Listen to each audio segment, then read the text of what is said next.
This video is aimed at advanced developers with an understanding of the CSS float concept. So you can see here that we have a very simple dialog, and what we have is all of the controls B through H have been wrapped in a container, and on the container we have a client-side show hide expression that says only show it if A equals alpha.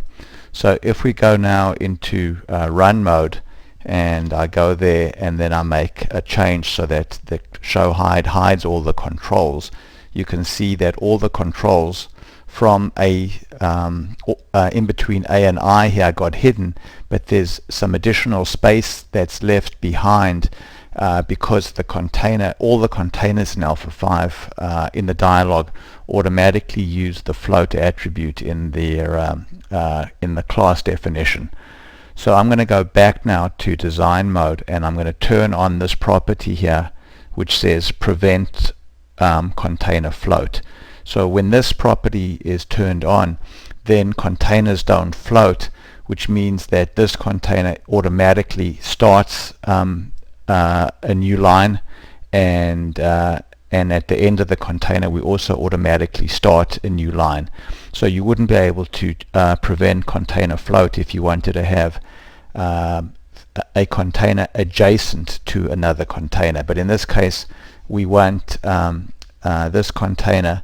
to completely be removed from the HTML flow if the show hide expression is false. So let's go back now to design mode,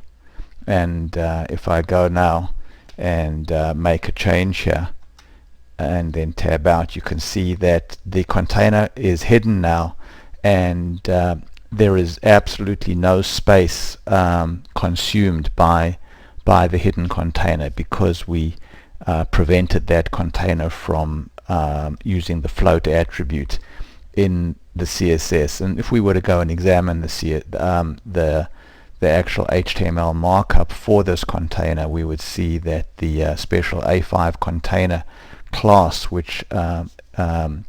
decorates all of the divs in the dialog component, is not present for this container. So this is a powerful layout technique to for use in your show hide expressions to get more precise layout of your dialogues when you're dynamically showing and hiding content. Thanks very much.